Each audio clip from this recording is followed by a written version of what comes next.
It looks like we are live for day 2 for Meet the Authors. Yesterday was so much fun, but it was so scrambled. We were rushing to get online. So we thought we'd really take this opportunity to introduce ourselves. I'm Mary Alice Curran, and I'm an educator, I'm a consultant, I run events and experiences, and we're just really helping the authors, and we're going to be behind the scenes. We're working on coming up with any questions that are live on YouTube and making sure that the authors have them. I'm here with my colleague and very dear friend, Jamie Donnelly. Hi, guys. We are excited because these authors are phenomenal, and we're just honored to be a part of this and sharing it and streaming it live through YouTube. You can actually view it every single day. You can share it on your social channels. You can have it running on various places, but where you want to collaborate is on YouTube. So on YouTube, there is going to be a chat box, so feel free to have a conversation, ask questions, live questions of the author. They'll get those questions and they'll be answering live as well. So from here, I will let the 3 authors take it away. We're just going to be mute in the background. All right, guys. Okay. I'm Roland Smith. I've written a lot of books. We talked about that yesterday, Peak and The Captain's Dogs and, 50 other books. And today, I guess we're going to be talking about where we get our ideas. I think that's the theme of today. And so that's what we'll do. But you guys should introduce yourselves and we'll start talking about where we get our ideas. Hi, I'm Jerry Pallotta. Thank you for watching. And we look forward to having a great day today. Mary Alice, were you going to show Roland's covers? Were you going to do that? So the teachers could see some of the covers of the books he has? We decided not to do that. You're not doing that? Sorry. Sorry, everybody.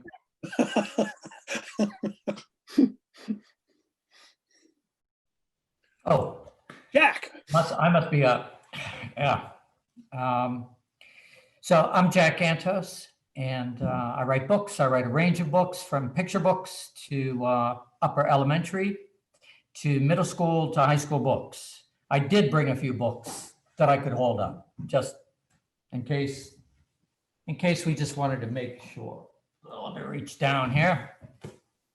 This is a Rotten Ralph picture book, very thin. Okay, I was on a diet. And then this is Dead Ended Norvelt, which was the town I'm from, Norvelt. So it's a book about Norvelt, a book about history, and won the Newbery Award. So that was a good one. This is Pigza Swallowed the Key. This one, kids come up to me with keys on strings and swallow them and pull them up. So I know that book's working. And then this is a book on writing radar. So we'll talk about that too. But today we're going to kind of rotate back. I think I'll rotate back to Roland. And Roland, do you want to get started? Sure. On your tips and your process? I will. I'm going to show a book though, because you did. You ready? I didn't mean to break the rules. This is a book called Peak. It did not win the Newbery Medal. Okay. Should have. So a real common, we all go to lots of schools. I don't know how many schools we've been to between us. I don't know. What do you think, Jerry? How many? 10,000. Yeah. 10,000. Yeah. Okay. We'll just round it up to 10,000 or down. And one of the most common questions when you're at a school is, of course, people say, where do you get your ideas? And so today we're just going to talk about where we get our ideas. And I can start off and tell you where I get mine. Mine come from reading books, traveling, talking to people, my imagination, and out of the blue. But one thing you need to know about ideas is that not every idea you come up with turns into a book. So when you get an idea for a book, you go, oh man, that's a really great idea. And it might be a really great idea, but before I start maybe thinking that I want to turn that into a book, spending a year or two working on a book, I have to really, really think about that particular idea. And I have to do a tremendous amount of research to make sure that it's a good enough idea. to turn into a book. And the other thing you need to understand about at least writing novels anyway, is that a novel has thousands of ideas. It's not just one idea. There might be one kind of main idea, but there are 1,000 other little ideas in order to make that story kind of come together. So my ideas come from everywhere. Most of them come from my background and my experience. Before I became an author, I was an animal guy. I was a zoo guy, and I spent 20 years working all over the world with animals. It's very important to me. It's a huge part of my life. And so a lot of my books have to do with, at least the novels have to do with the traveling I've done and the animals I've worked with and the people I've worked with all over the world, because that's something that, even though I'm not a research biologist anymore, that played a really, really important role. I think I'll talk about one idea because this is kind of interesting. I mean, I know there's a fan out there of The Captain's Dog. So I wrote this book called The Captain's Dog, My Journey with the Lewis and Clark Tribe. Wow. And a few years back, during the 200th anniversary, or before the 200th anniversary of the Lewis and Clark expedition, a publisher called me up and they said, Roland, you know a lot about Lewis and Clark. And I said, I do. And they said, will you write a nonfiction book about Lewis and Clark? And I said, no. And they said, why not? I said, because I want to write an adventure novel about Lewis and Clark. And the thing I found curious about Lewis and Clark is that before they left on their journey in 1804, Meriwether Lewis bought a dog, a big Newfoundland dog, and he paid $20 for it in 1804. And that's like thousands of dollars in 1804 for a dog. And he took that dog with him. And when I read the journals, the original journals of Lewis and Clark, which I had many years before, I thought, well, what did the dog think of that? And that really became the idea of that story. I wanted to tell the story of Lewis and Clark through the dog's viewpoint, which was really kind of difficult if you think about it. And this is when you have an idea and it gets complicated because my main character, which is a dog, cannot communicate with anybody because he doesn't talk. And so that was a really, really interesting kind of way to work on a book. But the idea for that book came from my curiosity about what the dog thought of this incredible journey they took. And so that gives you kind of a little bit of insight in how some of these ideas came together. I wrote another novel called Beneath, and I wrote Beneath. It takes place underneath New York City. I wrote that because I'm a little bit claustrophobic. I mean, normally I'm a pretty brave guy. I mean, if a lion walked in right now, wherever you're sitting, you'd be kind of freaked out. I wouldn't be so freaked out. I would know exactly what to do because I was the senior feline keeper for 10 years. So I know all about cats. But you get me into a small little space, I get really freaked out. And sometimes writers write about things that bother them about themselves. And so that's another idea. I mean, that's why I wrote that book. I wanted to write about claustrophobia and brothers and a bunch of other things. But the main idea is I wanted to write about claustrophobia. So I'll turn it over to. Can I interrupt you, Roland? Yeah. I read Beneath. I Yeah. love that book. When I read that book, I thought, how did anyone ever think of a book like this? Yeah. For all of you out there, in the book Beneath, there's a society that lives under Manhattan. So there's Manhattan, the streets, then there's the subway, then under the subway, there's a river. Under the river is a society that lives there. And it's all true. Am I allowed to say that? Yeah. Yeah, sure. Yeah, there is. After I read that book, I was like, whoa, where did that idea come from? It's Holy actually my favorite book I've written. So thanks. Jack, where do you get your ideas? Where do you get your twisted ideas? I think certainly in the beginning, you know, like, let's just take Rotten Ralph. Rotten Ralph was the first book I had published. It was the 13th book I wrote. The first 12 picture books were turned down for all various and good reasons. I know people, you know, cry about being rejected, but, you know, some rejections, really, you've earned them, you know, by writing a book with such massive flaws that it deserves not to be published. And so Rotten Ralph came around. I had a cat. I had a cat. I was writing these writing these terrible books, and I thought, fall back on the adage, write about what you know about. So I thought, well, I'm going to write about a cat. Better get one. So I went to the Boston Globe and I went to the pet giveaway section, and I got a nice couple from Australia at Harvard Graduate School, and they said, we're giving away a cat. So great. So I go over, take the subway over to Harvard. I go to graduate housing, knock on the door. I hear this gruff voice say, come in. I'm like, okay. Open the door. There's this man pacing back and forth. There's this woman crying in the corner. I'm like, okay, I see what's going on here. He hates the cat and she loves the cat. I go, I'm here for the cat. And she goes, it's in the bedroom. I'm like, great. So we skip a beat. Okay, I go to the bedroom. I can't find the cat. I go, no cat. They go, it's under the bed. I'm like, oh man, graduate housing under a bed. So I crawl under there, grab this cat. It does not like me, spitting mad.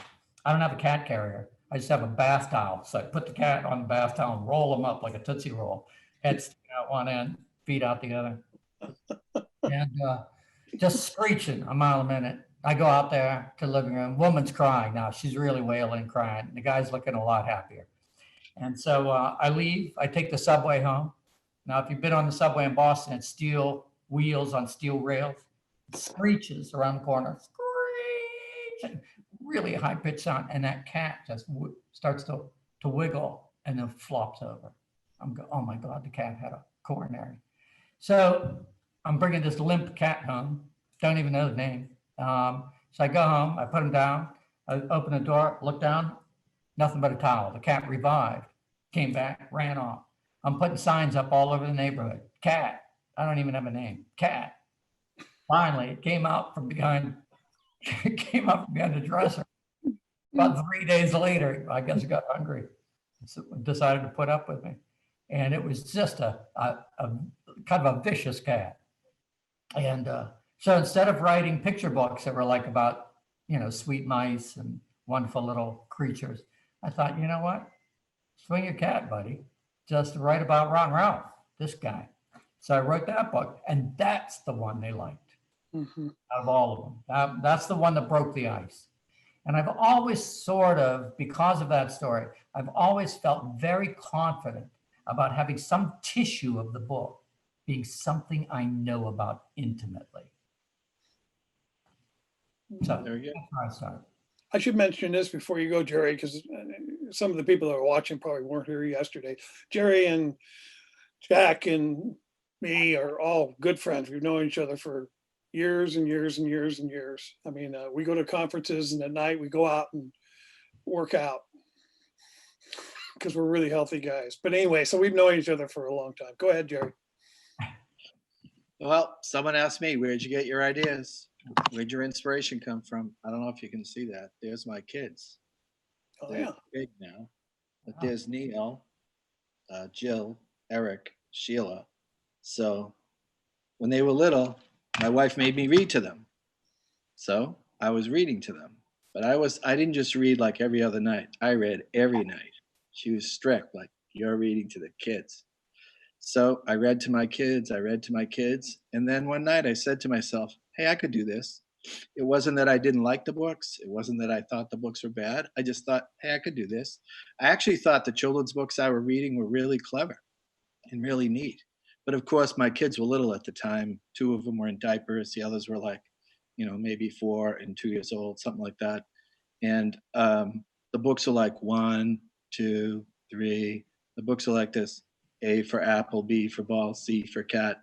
A for apple, B for ball, C for cat. After you read A is for apple about 50 times, you start to think, maybe there's something a little more here. So I said to myself, I'm going to write a book. So I thought about where I grew up. I grew up near the ocean. I'm really an ocean guy. There's my very first book, the Ocean Alphabet book. So my idea was 1 creature per page, make it simple, and have a little text. And whatever I wrote had to be true because, look, this 1 creature per page. I didn't draw the pictures. I hired my cousin to draw the pictures. My cousin Frankie drew the pictures. And 1 creature, 2 or 3 sentences per page. That was my idea. So That was the inspiration for my very first book. Then one day, I threw my kids in the carriage. I drove off somewhere. I said, come on, we're going to go to the Audubon Society. We're going to go see birds today. So I was giving my wife a break. I take the kids. We're going around the bird place. We end up in the gift shop. My kids say, buy me a toy. And I go, no, we're spying. So we're looking to see if anyone wrote a bird alphabet book. Sure enough, no bird alphabet books in the bird place. So what did I do? I wrote a bird alphabet book. And then what happened after that? I started to think about getting bit by mosquitoes, the girl down the street who used to bite beetles in half, my cousin that taught me all about cicadas and all that sort of stuff. So I wrote the Icky Bug alphabet book. So I thought back to my own childhood, all the bugs that I hated, and I thought, I'm going to write a book. What I was doing that I didn't really realize is I was writing thematic nonfiction alphabet books. So that's how my career started. The inspiration was from reading to my kids. And I grew up at the ocean. I knew all these ocean creatures. In my head, I thought, yeah, I could write a book, A through C of the ocean, instead of A for apple, B for ball, C for cat. So that's how my career really started.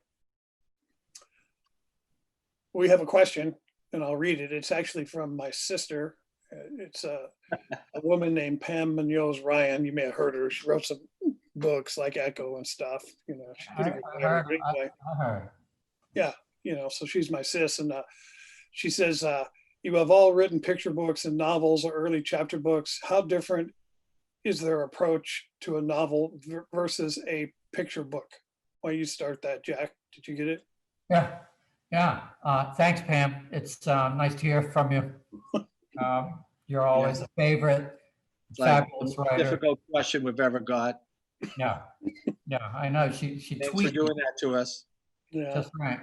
just leave it to my sister. So the most. So here's what I normally think right off the bat. When I get ready to write a novel, I go, there's a year, maybe two. Could be 2 years. Could be a 2-year novel. Norvelt was a 2-year novel. Joey Pigza was 6 months.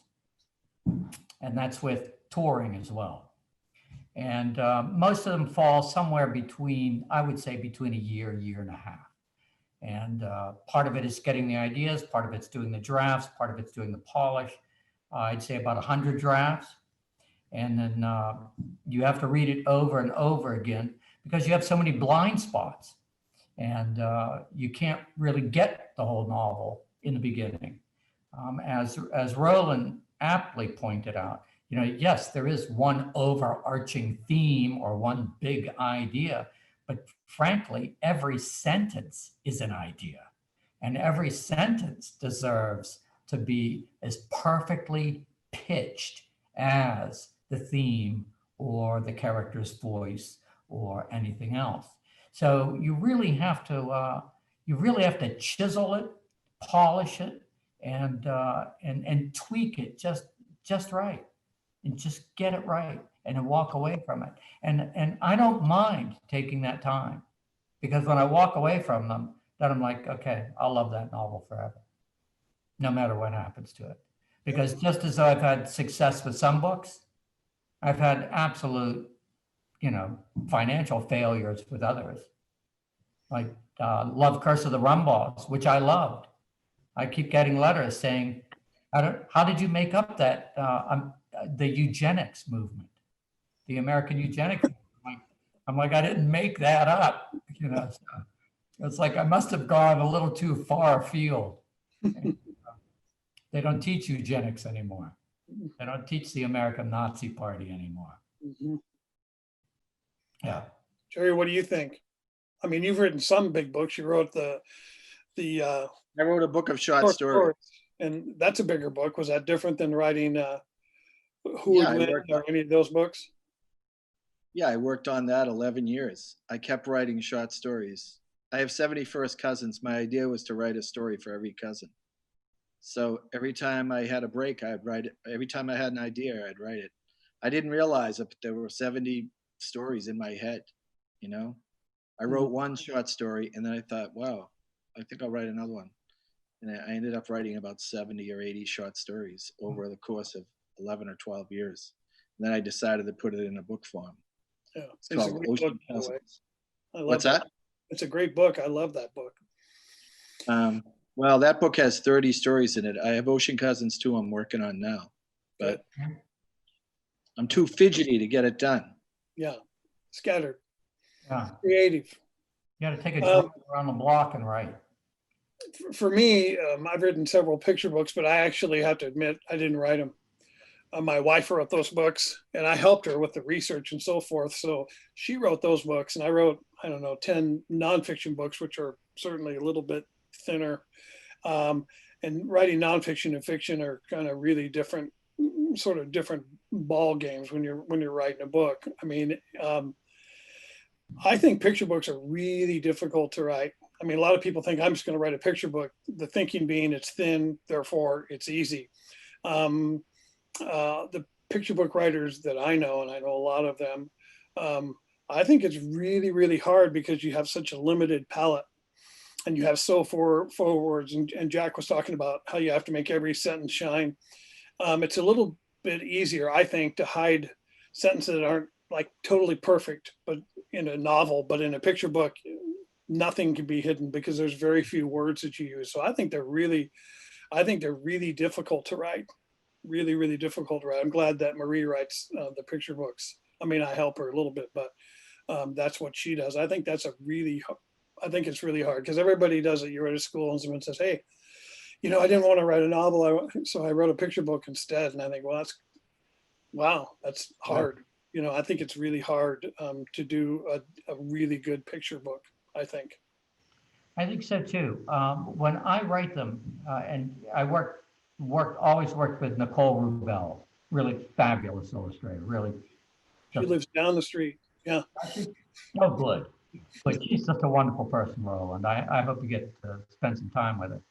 But what I would always do with Nicole is I would probably turn into her triple the wordage per page that I knew the story was. So I would lard the writing and give it to her so she could see what I was seeing through the writing. And then when I got it back with the illustrations, then the redundancy between those extra lines that I had larded and the illustration, I could now pull those lines back and then just keep it right down to the most essential lines. I love that technique. That's a really, really good idea. I hope people who are trying to write picture books understood that. That's like probably the best advice I've ever heard about writing a picture book. If you get to choose your illustrator, if you're working with the illustrator, and even if a publisher picks the illustrator, that's not a bad way to really go to see what the illustrator does before you start taking words out. That's a great idea. Yeah, it's almost sounds a little bit sneaky, but if you're working with a good partner, they know what you're doing and they know you're feeding them and they know you're going to pull back. And so they know they can be really elaborate with that illustration because you are going to pull all that extra language back. So when you look at Nicole Rubel's art, I mean, that is a live art. Every square inch is alive. And so when you look at Rotten Ralph, you get one sentence, two sentences. You know, it's a big page if it has 5 sentences on it. Mm-hmm. That is interesting. Let's see, what else do we have for questions here? Oh, here's something from Susan Hutchins, who we know. And she's just talking about getting ideas. She goes, how many authors are already thinking about a book that involves coronavirus or some similar type of disease? Let me tell you a story about this. When I was in the zoo business, they would have these big conferences full of wildlife artists, and the wildlife artists would come to the zoo and we would allow them to take photographs of animals like wolves and cats and all this stuff. And they'd come in and we'd give them tours behind the scene. And the next year, all their beautiful artwork would come out and it would be the same wolf drawn all over and over again by different artists, because that's the photograph they had. It was very interesting to see that kind of thing. So I think that I don't know any authors that are working on a coronavirus book, but I'm sure that's an idea that's being played with by a lot of people, I would guess. Yeah, That's that's why I'm not going to do one of those books. Yeah, me too. Me too. You know what I told someone? They asked me, what are you doing during the coronavirus? And I said, well, I'm home, but I'm working on all these book fragments I have all over the house. Mhm. You know, I finally got a chance to sit down and sort of piece them all together. Yeah. Mary Alice, what am I doing wrong? You're saying I'm not on some screen somewhere? Should we take a question? Is Any there- more questions? Do you have more questions? I think I asked all the questions that are listed here. We can keep Great. talking. You are, I just am unmuting myself. You are on. We can see you. You're Yeah. perfect. That if you saw a message, it was from earlier before. But Oh, there okay. are some other comments, and I know, just so that all of you know, we've got someone from Canada and we've got someone from Scotland joining in as well. Okay. Hey, we were just told Scotland's there. Hi, Scotland. Greetings from Boston, Massachusetts. And hi, Canada. We heard Canada's out there somewhere. And I know Um, you've got a student, particularly from upstate New York, watching you right now as well. Who's Yeah. formulating a question for you. Okay, go ahead. Well, I don't have the question yet, but I'll put it in the chat box. Okay. Can I tell a couple more stories of inspiration? Please. So I walk into a school one day, you know, and they say, oh, we just want you to talk to the kindergartners for a few minutes. You know, I actually like the kindergartners for an hour, but they said, oh, we just want you to read them a book or something. I said, okay. So I walk in the kindergarten class and the teacher's cutting an apple. Cuts an apple, half for you, half for you. Cuts another apple, quarter for you, quarter for you, quarter for you. Cuts another apple for these little kids, third for you, a third for you, a third for you. And I went home that day. I drove home and all I could think of was this teacher cutting those apples. And I went right on the internet and I looked and looked and looked. And I never found a book like this. So I wrote it myself. There it is. Apple. There it is. Apple Fractions. Oh, yeah, So nice. if you want to know the inspiration for the book, thank you to that kindergarten teacher. I should have kept your name so I could thank you in the book, but I didn't do it. Sorry, I can't. How about the royalties there, Jerry? What's that? How about should- the royalties on that book Absolutely. Huh? for that teacher? Why don't you Well, pay her? What? You should run her down and give I her. can't find her. I can't find her. Teacher, if That's you're what out there, everybody call says. me. I would have paid her, but I couldn't I'll find tell her. you. I'll tell you another inspiration for you novel guys. All right. Yeah. This is a picture book guy speaking. So I'm at a science convention, and over here they have molten lead. So I tell my son at the time, Eric, he was 10. I go, stay away from that lead. And then over here they had all different gems and rocks. And he goes, buy me some rocks, but I didn't buy him any. So then over here they had, you know, frozen ice or something. So I'm in the science conferences, all this stuff going on, and I'm signing books. After about 2 hours, Eric kicks me in the shin. He goes, I don't like you signing books. I'm tired of this. So I go, okay, let's walk around the hall and see who else we can see. So we walk around the hall, and sure enough, there's a guy selling skulls. So my son says, buy me a skull. So I asked the guy, how much is a skull? He goes, well, you can have this skunk for $8. I did have $8 because I was selling books and I had some cash in my pocket. So I give the guy $8. I now have a skunk skull. That tied Eric up for about an hour. After an hour, I'm sick of the skunk skull. Buy me another skull. So we take off, we stop signing books, we go over, we buy a cat skull. So now we have a cat skull. The cat skull was like $19. So by the way, here's one of my skulls right here. If you wonder where book ideas come from, there is a jaguar skull. No, this is a mountain lion, excuse me. A cougar, a mountain lion. So there it is right there. I'm sorry I can't get this camera. And what happened is my wife was climbing the hills behind the Hollywood sign, and a cougar ran in front of her. And she did everything wrong. She ran downhill, everything wrong you're not supposed to do. Isn't that right, Roland? That's right. Roland taught me you're supposed to act big, stay with your group, not run and pretend you're prey, as the cat would go after you. Anyway, so I bought a skull for Christmas just because she was scared out of her wits. But anyways, it gave me an idea. So look, I wrote a skull alphabet book, and I thought my son loved those skulls, right? And I thought he can't be the only kid in America that loves skulls. There must be other kids that love skulls. So there's the inspiration behind the skull alphabet book and the inspiration for Apple Fractions, a couple of my other books. Of And course, Jerry sent me a wolf skull. that's true. That's true. He sent me a wolf skull. My nephew in Alaska sent me a wolf skull, and I thought, wow, Roland wrote a wolf book and saved the red wolf from extinction. I'm going to send it to Roland. Yeah, it's the tamest wolf I've ever been around. It's very tame. It just kind of sits there. It's nice. We're about done with our time, but tomorrow, we're talking about actually how we write books. So that'll be an interesting session. We're going to go through the step-by-step process, and there's a lot of different ways of writing books. Jack writes one way, I write another way, Jerry writes another way.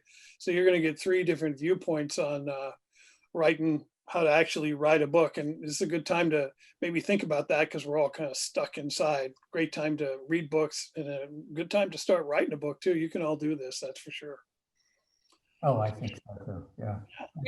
Can you answer that one last down? If you look in the chat box when you write, at least this would be a great way to end up Did I today. click on the chat box? Yep. Yeah.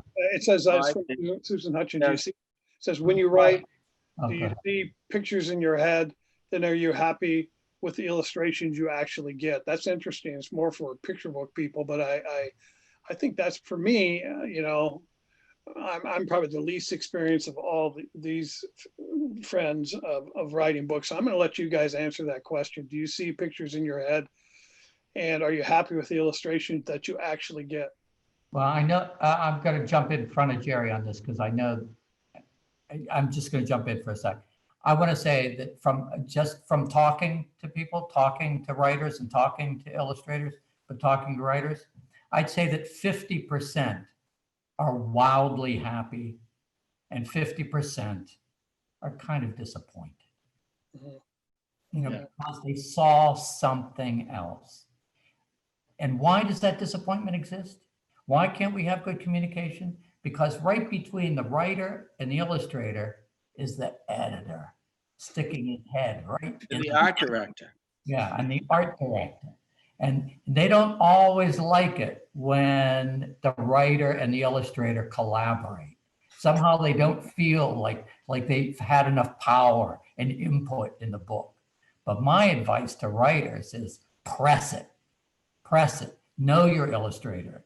And illustrators, when you read a clunky line, tell the writer, this just isn't working. Or if you have a better idea, collaborate. That's what makes a picture book a great picture book. You can really tell the ones that operate well. For instance, when you read books that are illustrated and written by the same person, there's something to that, right?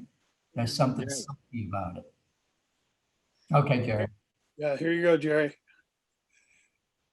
What do you I think? have about 100 books in print, and 90 of them I work side by side with the illustrator. So I acted as my own art director.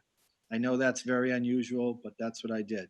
But I can say this, the other illustrators that I had nothing to do with, they did a beautiful job. I really am very happy with all, I have to say it. So when Jack said 50% are really happy with their books, I'm really happy with how all my books look. I mean, I don't know if I could find this in time. Maybe I could, but look at this. Here's Rob Bolster. He's great. I mean, if you're a kid, I mean, don't you just love that? Look at that thing. Yeah. Great White and the Killer Whale. I mean, Rob Bolster, he did an unbelievable job. So, I was sitting next to him throughout the book every couple of weeks saying, do this, move that. Sometimes he would say, get out of my office. I don't want you in here. Sometimes he would say, yes, that was a really good comment. You know what I mean? So yeah. I think you're right. The more involved. Let me just say, for us, My opinion is for the novel, What's that? sorry. I was going to say, for novels, you get covers. The cover art on your novels, Roland. Yeah. You like your covers? Yeah, I like most of them. I mean, I mean, I mean, I've really never, that's kind of out of my bailiwick. I don't, I might get it and go, but it's not an argument that I choose to pick with a publisher unless it's historically inaccurate. And I've had covers come that I wrote a book called Elephant Run. In fact, this is the original cover right here, Elephant Run. And it starts out in the Blitz, ends up in Burma. But originally, this airplane, I don't know if you can really see it, but that airplane was a British plane. It was bombing the cathedral in London, and the British, it was actually an American plane. It was bombing London, and that didn't happen. Of course, it was the Germans who bombed London during the Blitz. And I wrote the publisher and I said, that's a problem. I mean, that's we were allies. We didn't bomb them. And the editor said, "Oh, no one will notice." That's what they said. No one will notice. And I said, "Well, I notice. I want you to change that." And so what they did is they kind of aired out the insignia on the airplane. They didn't even make it like a German airplane, but it, and it's not a German airplane that's bombing London during the Blitz. But so I mean, if it's something like that, then certainly I'll say something. But that it's rare that comes up. But it's come up a couple of times, and I will ask them to change it because it's just not historically accurate. No. When I did the U.S. Navy book, Rob did this beautiful submarine, and when he was done, the Pentagon said, "That's a British sub." Yeah. See, yeah. So that stuff happens, Yeah. Well, anyway, I guess we're doing this tomorrow, and we're going to get right down to the nitty gritty, talking about writing and how we proceed, which is going to be fun. We'll show some slides and kind of do the whole process. So that'll probably be something that some of you out there hopefully are looking forward to. I'm looking forward to seeing what Jack and Jerry have to say, and we'll go over that tomorrow. That'll be great fun. Terrific. And I'm just going to mention, for those of you that have joined us yesterday and today, live with us, thank you so much for putting in questions and joining the conversation. But if you're not here with us live and you're watching and you want to join us again live every day this week, Wednesday, Thursday, and Friday, we're going to be coming back at the same time. I'm in Central Time, which is 2 o'clock, 3 o'clock Eastern. We're looking at noon Pacific Time. So as you're joining in, feel free to be part of the conversation. If you join in later, you're free to watch it. And probably the best way of doing this is just subscribing to Learning Live right now. That way you are notified when it's going live and any other types of conversations that will be happening here as well. So Mary Alice, do you want to end this? I feel like for anybody that was with us yesterday and today, the link, you'll have noticed that the link changes, and that's like the technical background of all of that is because it goes live and then we've got to get you a new link. So tomorrow there'll be a new link to go live, but just as you had described, if they had subscribed to the channel, you're going to be able to join in. And I don't know, I think the 3 authors, they're going to be ready for us just to be in the background. Definitely by Friday, maybe tomorrow. Well, if you weren't in the background, we wouldn't be in the foreground. Well, I would forget to plug my computer in. so it's just been wonderful, and it's been wonderful to see the excitement behind the scenes. So we're looking forward to continuing this conversation online tomorrow with teachers and students and parents that are home for remote learning. Great. Good. Perfect. Thank Bye, you. everybody. Stay safe. You too.